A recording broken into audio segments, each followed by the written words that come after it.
Bonsoir auditrices et auditeurs du studio Kalango, mercredi 25 décembre, bienvenue dans la grande édition du soir présentée par Samira Wafi. Voici les titres. Aujourd'hui, 25 décembre, la communauté chrétienne du Niger fête Noël dans un contexte sécuritaire fragile et de vie chère. Comme à l'accoutumée, les évêques catholiques ont livré un message dont vous suivrez un extrait. Balayara a accueilli les organisations de défense des droits des femmes qui organisent des séances de sensibilisation en vue de lutter contre les violences basées sur le genre. Dans la partie magazine, nous ferons un tour à l'exposition de photos qui immortalise les meilleures chutes lors des précédentes éditions du Sabre national. La fête chrétienne célébrant la naissance de Jésus, communément appelée Noël, est célébrée ce jour 25 décembre. À l'occasion de cette fête, les évêques catholiques du Niger ont livré un message aux communautés du Niger. Je vous propose un extrait lu par l'archevêque de Niamey, Monseigneur Laurent Lampo. Cette année, la fête de Noël est célébrée dans un contexte marqué par le récurrent problème du terrorisme qui ne cesse de faire des victimes et d'endeuiller de nombreuses familles dans notre espace AES. En ces temps difficiles, l'enfant Jésus vient nous apporter le salut de Dieu et l'espérance pour les lendemains meilleurs. La célébration de Noël nous rappelle que Dieu est avec nous toujours pour nous manifester son amour et nous libérer de tout ce qui nous entrave. Que cette fête de Noël ouvre nos cœurs à la prière pour tous ceux et celles qui souffrent de la maladie, de la pauvreté, de l'insécurité, qu'elle nous rende plus solidaires d'eux. Que le Christ né nous accorde la paix à notre sous-région du Sahel. Que la grâce de Dieu nous accompagne. Bonne et heureuse fête de Noël à tous et à toutes. Des propos recueillis par le Centre audiovisuel de la Mission catholique au Niger. Toujours dans la célébration, faisons un tour à Tirozérine dans la région d'Agadez où malgré le peu de nombre de fidèles chrétiens, l'église de Mission catholique célèbre la fête de Noël. Écoutons le père Jérôme Passoulé, responsable de l'église de Tirozérine. Il est au micro de Ahmed Felan.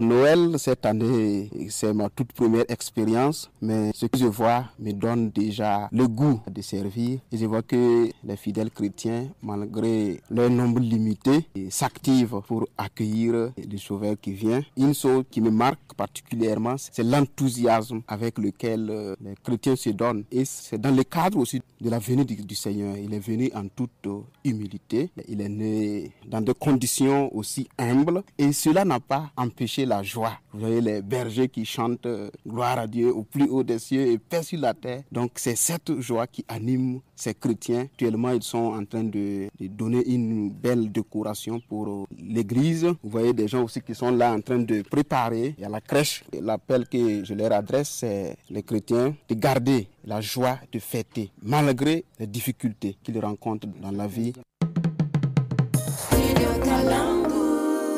Des organisations de défense des droits des femmes ont organisé une journée de sensibilisation hier à Balayara, située dans la région de Tillabéri. Leur objectif est de diminuer le taux de violence basé sur le genre, notamment à l'encontre des personnes en situation de handicap, indique Mme Sahadatou Ali Bio, membre de la Congafen. Elle est au micro de Seydi Abdou Ouiditan.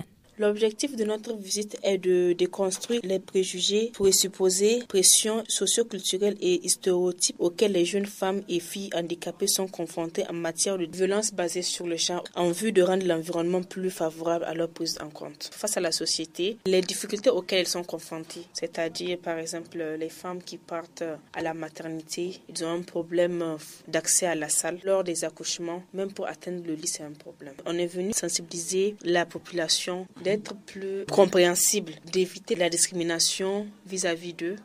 Parlons santé dans cette édition. Pour permettre aux populations d'accéder facilement aux soins de santé, des ouvrages sanitaires ont été réhabilités dans la commune urbaine de Difa. Hamidou Abdullah Hamid, chef de projet d'appui au retour des populations déplacées internes, explique au micro de Mani Moussa. Nous sommes présentement à Digaro, dans le cadre du projet PASPR.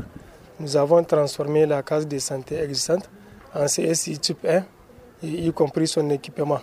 Nous avons aussi achevé les murs de clôture de CSI de Bagra et de CSI de Dubaï. Et nous avons en tout cas construit un nouveau bâtiment pour la salle d'observation. Il y a aussi la salle d'accouchement, il y a la salle des tri, il y a aussi les logements pour le major du CSI. Il y a aussi l'ancien bâtiment de la case de santé qui a été réfectionné. Donc nous lançons un appel vraiment pour une utilisation efficiente, que la fréquentation, la couverture sanitaire s'améliore au niveau de la commune urbaine de Difa. Santé toujours, actuellement, le Niger fait face à un froid intense, particulièrement dans la région nord du pays. Une période propice aux maladies respiratoires, indique le médecin-chef du district sanitaire d'Abalak dans la région de Tawa. Dr Ilyasu Hassan recommande de bien couvrir les enfants et les personnes âgées. Il est au micro de Tahiro Moussa. On n'a pas cas de maladies épidémiques. Maintenant, c'est le froid, c'est les pneumonies qui sont en train de prédominer surtout chez les petits-enfants et les personnes âgées. Face à ces maladies liées au froid, c'est surtout la protection chez les petits-enfants. En habillant les enfants avec des habits un peu lourds qui luttent contre le froid comme les pullovers, il faut couvrir la tête et les extrémités, les pieds et les mains, donc il faut chercher les chaussettes. Maintenant, il faut de moins en moins faire prendre les bains aux enfants. On peut sauter un jour sur deux pour laver les enfants. Il faut le faire pendant une période où il y a moins de froid, par exemple vers midi. Ensuite, au moment du sommeil, il faut bien couvrir les enfants parce que surtout les pics de froid, c'est pendant la nuit. Donc il faut s'assurer que les enfants sont très bien couverts. Parlons économie, les prix des produits de première nécessité en provenance de nos voisins du Maghreb, tels que l'huile, les pâtes alimentaires, la semoule ou le lait, sont en hausse sur les marchés d'Agadez. Cette flambée, selon les commerçants, s'explique par le fait qu'ils entrent de manière frauduleuse au Niger. Plus de détails avec Aminou Ouajé, président des commerçants de la région d'Agadez. Il est joint par Moussa Maman. Tous les produits algériens qui rentrent au Niger sont des produits qui sont interdits à l'exportation, mais les gens les prennent par des voies de contournement. Il arrive que le contrôle soit renforcé au niveau de la frontière Algérie-Niger, donc il est difficile pour les fraudeurs de sortir du pays avec les produits. C'est ce qui explique souvent la rupture des stocks à Agadez. Et lorsqu'il y a quand même une disponibilité de ces produits, les grossistes viennent les racheter et les revendre à un prix élevé. Donc tous ces aspects contribuent à la baisse de la disponibilité des produits et leur cherté sur les marchés. D'ailleurs, l'Algérie n'a jamais ouvert ses frontières pour passer ses produits. C'est illégalement que leurs commerçants amènent les produits pour nous ravitailler ici à Agadez. Le sujet de l'autonomisation de la femme est toujours d'actualité au Niger. C'est dans ce cadre qu'une jeune entrepreneur aide ses pairs à lutter contre le chômage. Elle vit à Birninkoni dans la région de Tawa où elle a créé une association dédiée à la formation au métier. Oumulher Yahya apporte quelques précisions sur ses motivations. Elle est au micro de Asuman Moussa Arzika. L'idée de faire de la transformation agroalimentaire est venue du fait que mon travail de base, qui est la transit douane, prenait du recul. Au lieu de rester sans rien faire, je suis allée me former dans différents domaines dans plusieurs villes. Après, je me suis consacrée à la transformation agroalimentaire.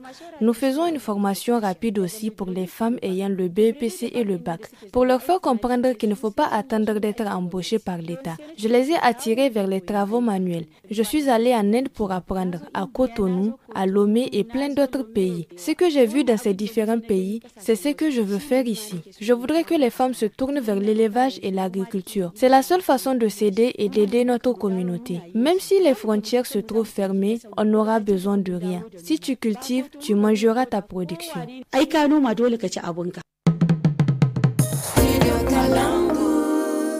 Il y a quelques années, le tourisme est l'un des secteurs les plus rentables pour la région d'Agadez. Mais aujourd'hui, il rencontre des difficultés liées à la situation sécuritaire d'une part et à une concurrence déloyale dans l'hôtellerie. C'est ce qu'a relevé le directeur régional du tourisme, Wazir Maoudé Ibrahim. Néanmoins, selon lui, des stratégies sont à pied d'œuvre pour régulariser la situation. Il explique au micro de Alassane Abdou.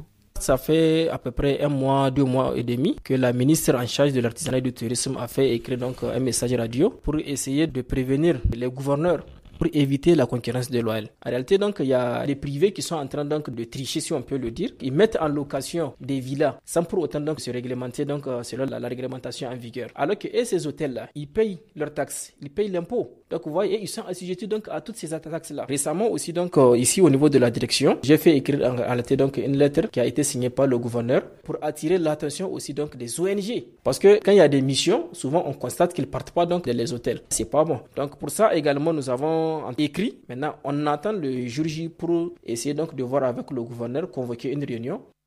Un mot de sport dans cette édition. Après un an d'absence dans les arènes de lutte traditionnelles suite à un accident, le lutteur de Maradi, Aïbou Hassan, a fait son grand retour cette année. Mais son parcours dans cette 45e édition du sabre national vient de se terminer ce matin lors de la 5e journée. Terrassé par le champion en titre Kadri Abdoudi Isaka, le lutteur de Dosso. Aïbou Hassan s'exprime au micro de Salamotou Kadri. Physiquement, je ne sens rien qui peut mettre obstacle et je ne me suis pas découragé par rapport à ma chute de ce matin. Je reste lutteur et je vais continuer à lutter. Relativement à ma fracture au pied, je vous informe que je me porte bien et je suis totalement rétabli. C'est pourquoi je demande à mes fans de rester calmes.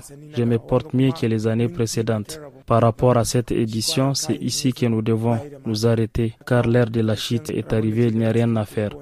Qu'Allah nous montre la prochaine édition en bonne santé. Vous savez, la lutte, c'est un sport de cohésion qui fait la fierté de nos autorités. Donc, on doit lutter pour leur faire aussi plaisir.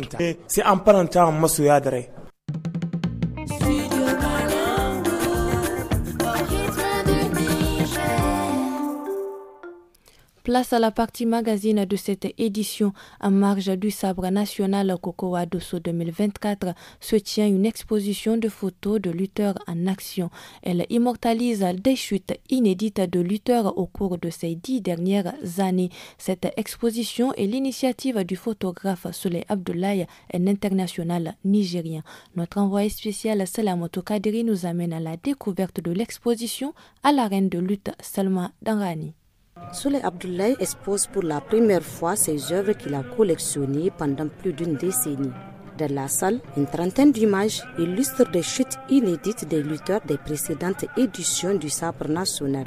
C'est une idée que j'ai depuis longtemps, que j'ai nourrie. Voilà pourquoi quand même à chaque édition de lutte traditionnelle, j'essaie d'immortaliser des chutes spectaculaires. Je me concentre pour ça, pour qu'un jour je puisse vraiment faire une exposition photo. J'ai fait 12 ans quand même en train de les trier, c'est pas facile. Et si vous avez constaté les photos que j'ai exposées, il y a une trentaine, mais aucune des actions ne se ressemble. Donc d'où quand même j'ai mis du temps à faire le tri pour avoir ce genre de photos. Donc pour moi, faire une exposition dans ce sens-là, c'est quand même une bonne chose parce que vous savez que la lutte traditionnelle au Niger, c'est le sport le plus aimé de tout le monde. Non seulement c'est sportif, mais aussi c'est culturel. Ces passionnés de lutte traditionnelle apprécient les prises, chacune plus impressionnante que l'autre. Je suis venu voir cette exposition réalisée par un photographe professionnel qui a su présenter le Niger jusqu'à l'extérieur. Je crois que cette initiative, j'ai dit, elle doit être soutenue. J'ai vraiment vu les photos et c'était vraiment impeccable. Le seul problème que j'ai remarqué, c'est que les photos n'étaient pas datées. Et il y a plein de photos que j'ai vues, mais je ne me retrouve pas suite à leur date. Aboubakar Yakubo Maïga, un passionné, se rappelle toujours de l'importance d'une chute dans la lutte. D'abord, en commençant par l'histoire même de la lutte, c'est une activité très populaire que moi j'ai suivi avant devant les palais des chefs à l'occasion des fêtes traditionnelles. À l'époque, les chutes sont gratifiées ou par un bouquet de sel kantou ou de sucre kantou.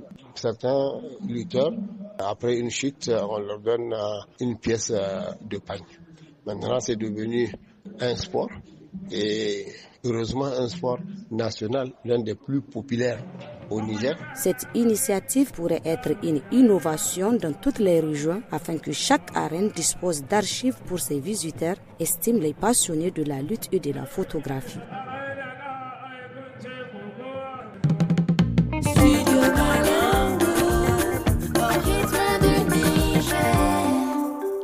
C'est la fin de ce journal. Merci de l'avoir suivi. Bonne soirée à tous.